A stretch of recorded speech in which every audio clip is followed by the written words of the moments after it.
What's up, everyone? I'm here with Aleksa, originally from Serbia. Right now, he's studying in the United States, and he's a student of the drop servicing blueprint. So, Aleksa, maybe just introduce yourself and then tell us a little bit more about why you jumped into the course. Yeah, well, my name is Aleksa.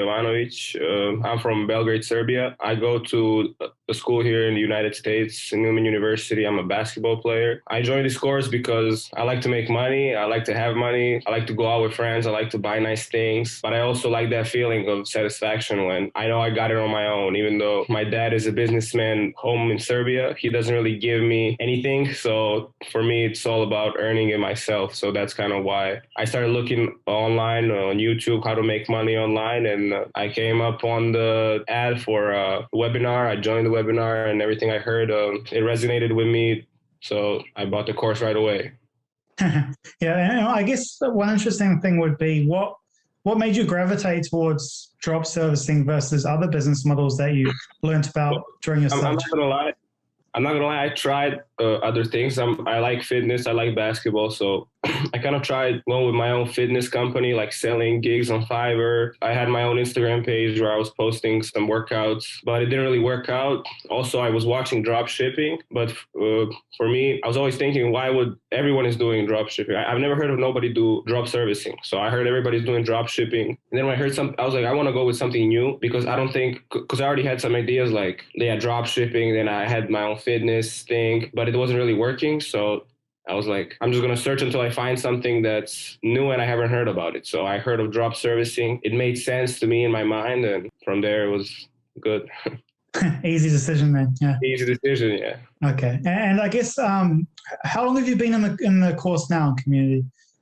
This is my third month right now. I'm 2 weeks into my third month. It took me, so I was following everything in the course. So I had my own, like in the spreadsheet, I put first month, I want to have everything set up. Second month, I want to get my first sale. And I actually got my first sale the last day of my month. So I was happy about that. So now I'm following some other goals. Like goal for this month is to get to 3,000 this month. Next month is 5, 10, and then so on. So yeah, awesome.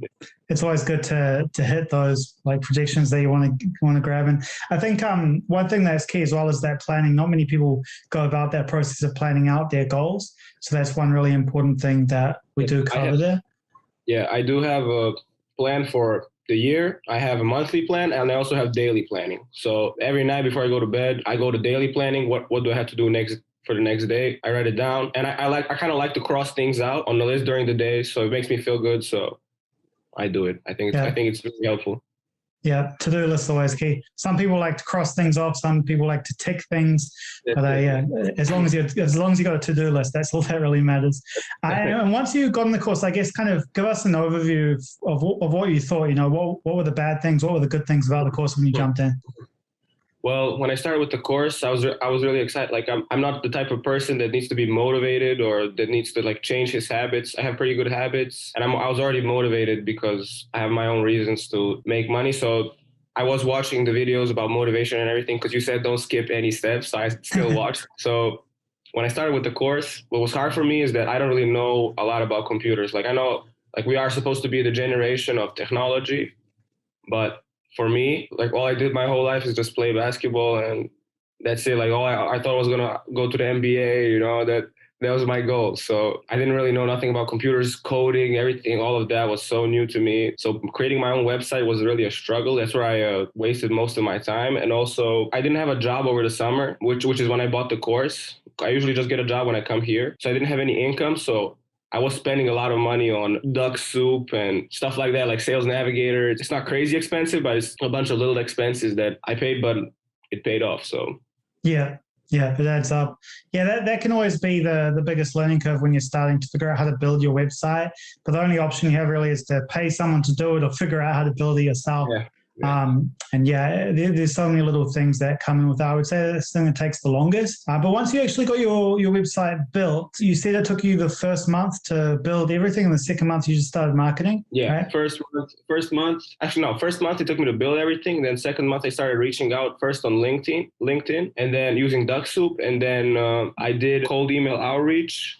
I actually talked to Stephen Harvey from the group. Hi. So he was helping me a lot with like how to write cold emails and stuff like that, how to make it the best that you can. So after 6 weeks, I also started with the cold emails, and then using Duck Soup, that's how I got my first sale with a client. He's he's in the music industry. He wants to promote a concert or whatever. So that's how I got my first sale. And from the cold email outreach, it worked really well. But I didn't manage to get a sale because my freelancer actually didn't do a good job of sending me good emails. A lot of the emails were info at, and I saw that and I was like, oh my goodness, like this is bad. I wanted to. So yeah, I got another freelancer, so I got more emails now. So I'm gonna actually start my second cold email outreach. I mean, I'm just preparing emails right now, and then I'm doing everything manually because I want to make the message as personalized as possible. So I'm probably I create 15 drafts a day, and then next week when I say get to like 100, I'm gonna send them all and then do it again. So awesome. Yeah, I think that's really key as well. A lot of people, when they're building their business, whether it's drop servicing or something else, they don't really put much effort into it. They try and do things the easy and fast way, and that usually leads to the least results.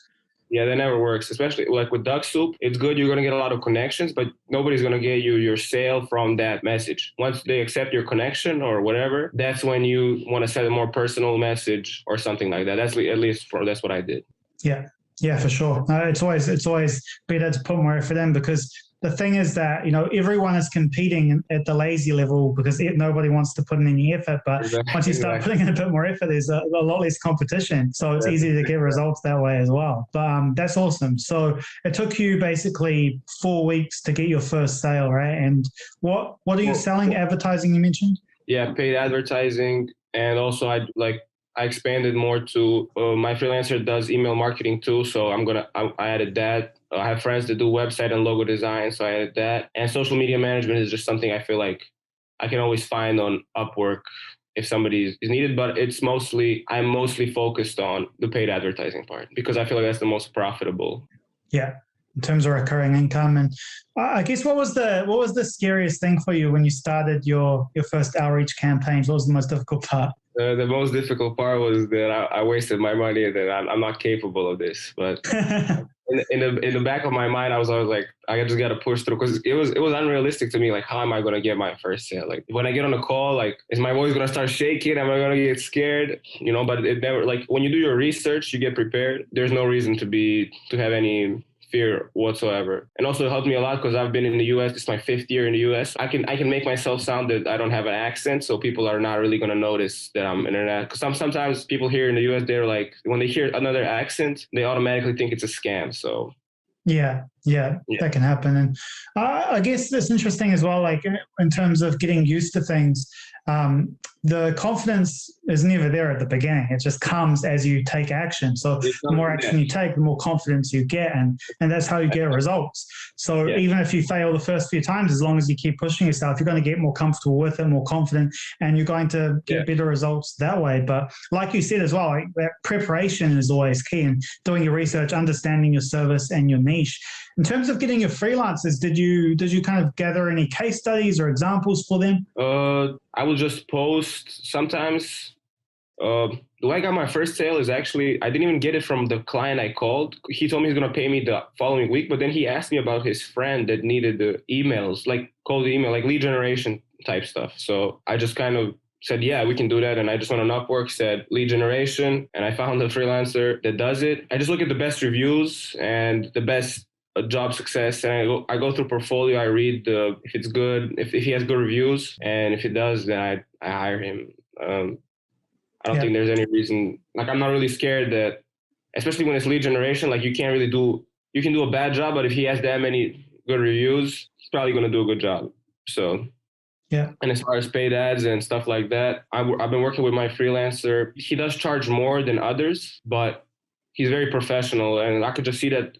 I always get on a Zoom call with them before I even hire them. I could just see he's professional. He was showing me strategies and everything. And also we're working with our client right now. It's been showing really good results. So awesome. And I think you mentioned that client already made a second payment with you, right? Yes, we already got second payment, and I'm getting on 2 phone calls this week. I'm hoping one of them is from the Instagram outreach I just started doing, and then one of them is actually my aunt. My aunt's opening a restaurant in Serbia. So if I don't get that sale, then I don't know. Then yeah, exactly. Yeah. Okay. And in terms of this client, is there like your current client, is there any potential for future work, or is this kind of a one-off project? Oh yeah, this can be, because he is promoting a concert. He wants to make a global concert. It's a really big idea. And the concert wouldn't take place until 2023. Okay. Like that's 2 more years of guaranteed work. So like, yeah. Yeah. So it's pretty easy to build upon that. And I think that kind of the thing with a recurring client, when they're paying you month after month, is you feel a lot more comfortable about getting additional clients because, you only need like 10 clients.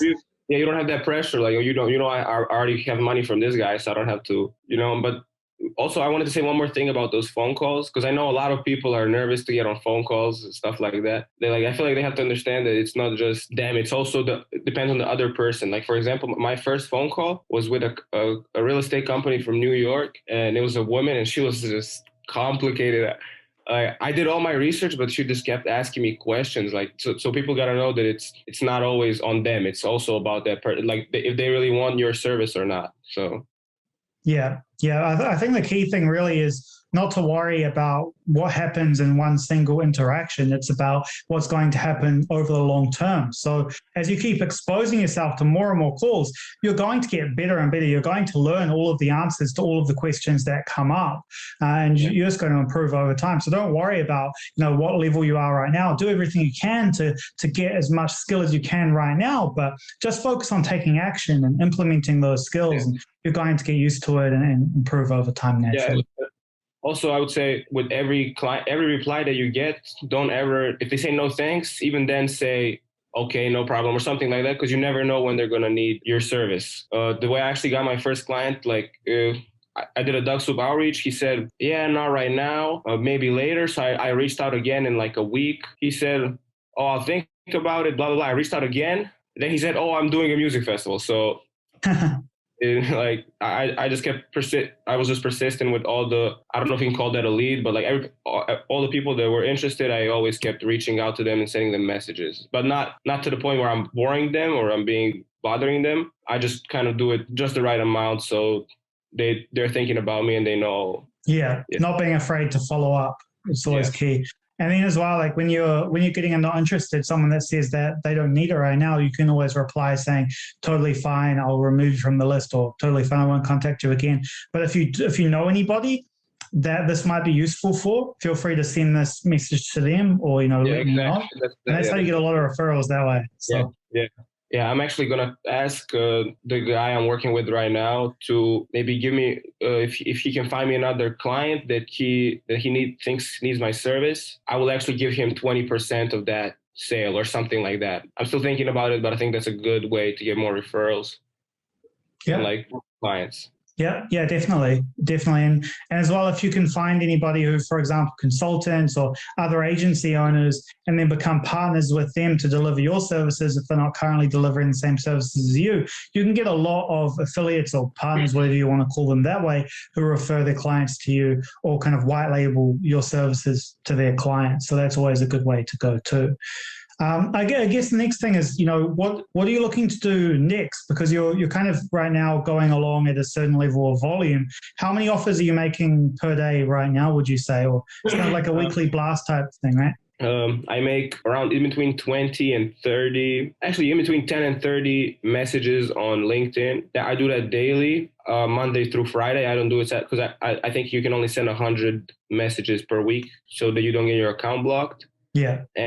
And I got my 400 emails right now that I'm using, so I'm getting those ready. So I'm going to be looking to send 100 emails a week. That's my goal. I would say probably like around 200 messages a week that I'm doing them all manually. So my goal is to get a VA and start getting them to do, because I feel like they can send more messages, because out here I have I have workouts, I have school. It's not like if this was the only thing I was doing, I would have more time. So I would say I'm about 200 messages a week. Okay. And your Freelancer, how much do they cost to deliver the service for your client? Well, first he was asking for $1,500 for paid advertising per month. But after negotiation, he is now doing it for $500. So I mean, that was a hard bargain, that guy. Yeah, I feel like he's good. He's really good, but I just feel like 1,500 is what almost an agency costs, you know? Yeah. Yeah. So, and I knew he was going to do it for 500, but I was just negotiating with him. Yeah. Yeah. I mean, the more freelancers you have as options as well, the less worried you'll be about negotiating for the right price. Yeah. What I do is for every niche, I go and find a different freelancer that I know has experience in that niche. So, and the great thing about doing that is you can get their results from that niche as well, and then use those results in your offer. Yes, exactly. That's why I do it. Yeah. Yeah. Okay. And I think you mentioned, was it $1,500 per month you're charging to the client? Yeah. Well, actually, the deal I have with this client, he pays me $1,000 per month for paid advertising, and it's like a lower price. Usually I would charge $2,000 for Google ads, $2,000 for Facebook ads, and if they want both, then I would charge $3,000. That's how I did my pricing. But for this client, I did a lower cost, and then if the music festival is successful, I will get a percent from that. So I'm still going to make profit anyway, but if the music festival is successful, I'm going to make way more profit than if Yeah, for sure, man. And the thing is that once you get that first client, you know that your offer is working. You're going to get more clients. You just need to keep making more offers. And the cool thing about your services, because it's recurring, it really skyrockets with those recurring services. And you'll get certain clients who stay with you for years. So I hope so. I hope that's the case with this client. And the thing is that, you don't have a lot of time right now, but I think you mentioned you have a part-time job now, right? Oh yeah, I mean, I can't wait to quit it, but I do have a part-time job. I have two jobs here on campus. One is in the cafeteria. I do like at the end of the day, I do like how many people came, what food was, stuff like that. And I have a game management job. So like when there's another game that I'm not, like a soccer game or volleyball, I do like gate or concessions or something like that. The thing is, though, like even though we don't love these part-time jobs, they fund what we're doing. They fund your business, and you're going to be able to scale it a lot faster because of that. They relieve pressure off me too. Like I know even if this doesn't work, all right, at least I have these jobs that I know I'm going to make some money with. Like I'm not going to be broke. So no, exactly, man. For you right now, it's really just about scaling up the number of offers you're putting out there, because you know that your offer is working. So really just need to get to the point where for example, with the cold email side of things, just setting up more email accounts, essentially getting those warmed up and then sending more emails, just spending more money on your cold email system. With LinkedIn, obviously it's tricky with the limits that they have in place, but you can always get additional LinkedIn accounts set up, or not for yourself, of course, because you're the same person, multiple LinkedIn accounts, they can block you. But if you have different people's LinkedIn accounts all working, putting out your offer, then you can scale up your LinkedIn offer that way. Of course, Instagram outreach, same kind of thing, just have multiple profiles sending more offers, and you're going to be able to afford, I think, a virtual assistant to send offers for you. You just need to create those working procedures and create those videos training them how to do it. That's really going to be the next step, I think. Mm-hmm.